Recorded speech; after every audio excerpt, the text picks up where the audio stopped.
Special to the point programme में आपका स्वागत है। आज का हमारा टॉपिक है प्रमुख संविधान संशोधन।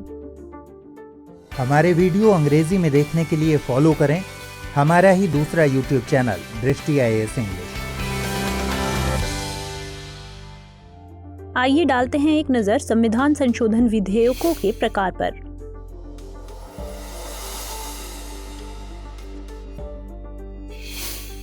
अनुच्छेद 368 में संविधान संशोधन विधेयक को 2 वर्गों में बांटा गया है। पहला, संसद के दोनों सदनों के विशेष बहुमत के आधार पर पारित होने वाले संशोधन विधेयक। जिन उपबंधों का संबंध भारत के संघीय ढांचे से हैं, उन्हें छोड़कर शेष सभी उपबंधों का संशोधन विशेष बहुमत के आधार पर होता है। विशेष बहुमत में संशोधन विधेयक को सदन की कुल संख्या के बहुमत का समर्थन हासिल होना चाहिए। इसके अलावा प्रत्येक सदन में उस विधेयक को उपस्थित तथा मतदान करने वाले सदस्यों में से कम 2/3 का समर्थन प्राप्त होना चाहिए। दूसरा, संसद के विशेष बहुमत के अलावा कम से कम आधे राज्यों के विधानमंडलों के अनुसमर्थन से पारित होने वाले संशोधन विधेयक। संघात्मक ढांचे से जुड़े उपबंधों का संशोधन करने के लिए अत्यंत कठिन प्रक्रिया बनाई गई है। इसमें शामिल उपबंधों में राष्ट्रपति के निर्वाचन से जुड़े प्रावधान, संघ और राज्यों के मध्य विधायी शक्तियों के वितरण से जुड़े प्रावधान तथा अनुच्छेद 368 में वर्णित प्रावधान शामिल हैं। अनुच्छेद 368(2) में बताया गया है कि ऐसे प्रावधानों से जुड़े संविधान संशोधन विधेयक को दोनों सदनों से विशेष बहुमत द्वारा पारित किया जाना आवश्यक है।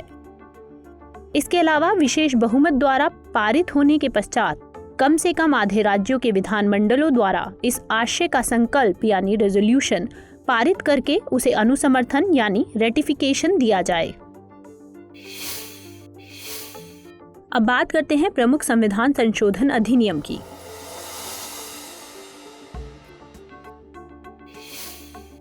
सबसे पहले बात करते हैं प्रथम संशोधन अधिनियम 1951 की। सामाजिक और शैक्षिक रूप से पिछड़े वर्गों की उन्नति के लिए विशेष उपबंध बनाने हेतु राज्यों को शक्ति प्रदान की गई। भूमि सुधार के लिए संपत्ति के अधिकारों को सीमित किया गया। भूमि सुधार एवं न्यायिक समीक्षा से जुड़े अन्य कानूनों को नवी अनुसूची में शामिल किया गया। विचार एवं अभिव्यक्ति की स्वतंत्रता के युक्ति युक्त निर्बंधन के लिए 3 प्रमुख कारणों को जोड़ा गया: लोक व्यवस्था, विदेशी राज्यों के साथ मित्रवत संबंध तथा किसी अपराध के लिए भड़काना। इसके अलावा राज्य द्वारा किसी व्यापार या व्यवसाय के राष्ट्रीयकरण को केवल इस आधार पर अवैध घोषित नहीं किया जा सकता कि राज्य नागरिकों के व्यापार या व्यवसाय के अधिकारों का उल्लंघन करता है। अब बात करते हैं 7वां संशोधन अधिनियम 1956।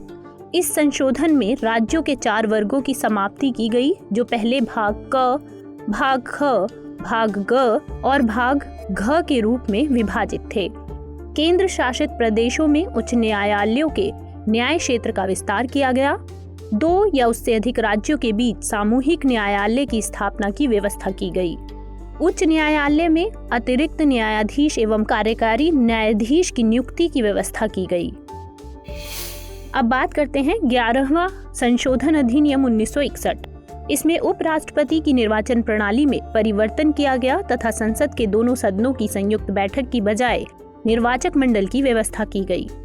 यह उपबंध किया गया कि राष्ट्रपति या उपराष्ट्रपति के निर्वाचन को निर्वाचक मंडल में रिक्तता के आधार पर चुनौती नहीं दी जा सकती। डालते हैं एक नजर 15वां संशोधन अधिनियम 1963। उच्च न्यायालय के न्यायाधीशों की सेवानिवृत्ति की उम्र 60 से बढ़ाकर 62 वर्ष करने का प्रावधान किया गया। उच्च न्यायालय के सेवानिवृत्त न्यायाधीश की उसी उच्च न्यायालय में कार्यकारी न्यायाधीश के रूप में नियुक्ति की व्यवस्था का प्रावधान किया गया। एक उच्च न्यायालय से दूसरे उच्च न्यायालय में स्थानांतरण पर न्यायाधीशों को क्षतिपूर्ति भत्तों का भुगतान किए जाने की व्यवस्था की गई। उच्च न्यायालय के सेवानिवृत्त न्यायाधीशों की उच्चतम न्यायालय में स्थायी न्यायाधीश के रूप में नियुक्ति की व्यवस्था की गई। उच्चतम एवं उच्च न्यायालय के न्यायाधीशों की उम्र के निर्धारण हेतु प्रक्रिया की व्यवस्था की गई। अब बात करते हैं 16वां संशोधन अधिनियम 1963। राज्यों को वाक एवं अभिव्यक्ति की स्वतंत्रता, राष्ट्र की संप्रभुता और अखंडता के हित में युक्ति युक्त निर्बंधन लगाने की शक्ति प्रदान की गई। तीसरी अनुसूची में संशोधन द्वारा विधानमंडल के निर्वाचन में भाग लेने वाले अभ्यर्थियों, विधानमंडल के सदस्यों, मंत्रियों, न्यायाधीशों और भारत के नियंत्रक और महालेखा परीक्षक द्वारा ली जाने वाली शपथ या प्रतिज्ञान के प्रारूप में संप्रभुता और अखंडता को शामिल किया गया। 24वां संशोधन अधिनियम 1971, संसद को यह अधिकार दिया गया कि वह संविधान के किसी भी हिस्से का संशोधन कर सकती है, चाहे वह मूल अधिकार ही हो। राष्ट्रपति संवैधानिक संशोधन विधेयक को मंजूरी देने के लिए बाध्य होगा। 38वां संशोधन अधिनियम 1975, राष्ट्रपति द्वारा आपातकाल की घोषणा का निर्णय अंतिम और निर्णायक होगा और इसके अंतर्गत किसी भी आधार पर किसी भी अदालत में पूछताछ नहीं की जाएगी। राष्ट्रपति, राज्यपाल एवं केंद्र शासित प्रदेशों के शासकों द्वारा जारी अध्यादेश गैर वाद योग्य घोषित किया गया। राष्ट्रपति को युद्ध या बाहरी आक्रमण या आंतरिक अशांति के आधार पर राष्ट्रीय आपातकाल की घोषणा करने की शक्ति प्रदान की गई। 39वां संशोधन अधिनियम 1975, राष्ट्रपति, उपराष्ट्रपति, प्रधानमंत्री और लोकसभा अध्यक्ष से संबंधित विवादों को न्यायालय के क्षेत्राधिकार से बाहर रखा गया। इन सब का निर्धारण संसद द्वारा निर्धारित प्राधिकरण के द्वारा किया जाएगा। साथ ही 9वीं अनुसूची में कुछ केंद्रीय अधिनियमों को जोड़ा गया। अब बात करते हैं 42वां संशोधन अधिनियम 1976, जिसे लघु संविधान भी कहा जाता है।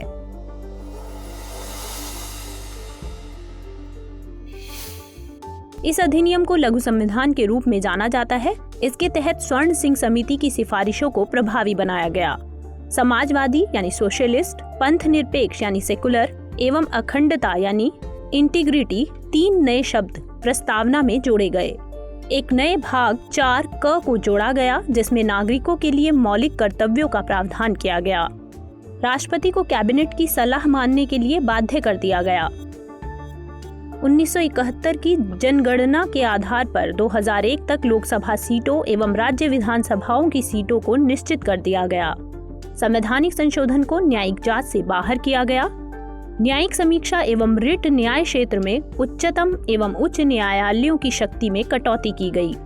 डीपीएसपी के कार्यान्वयन हेतु बनाई गई विधियों को न्यायालय द्वारा इस आधार पर अवैध घोषित नहीं किया जा सकता कि यह कुछ मूल अधिकारों का उल्लंघन है।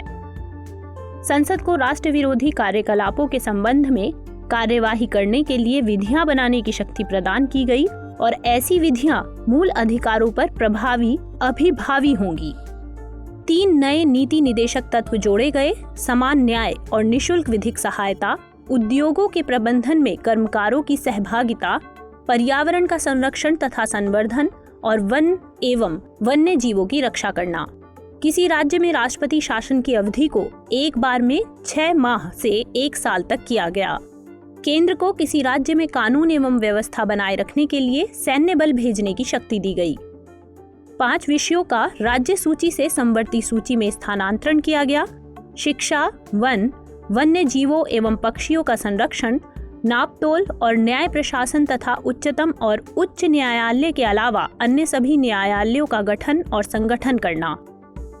संसद और विधानमंडल में कोरम की आवश्यकता की समाप्ति की गई।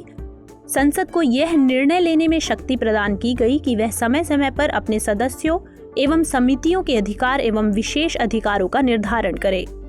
इसके अलावा अखिल भारतीय विधिक सेवा की व्यवस्था की गई।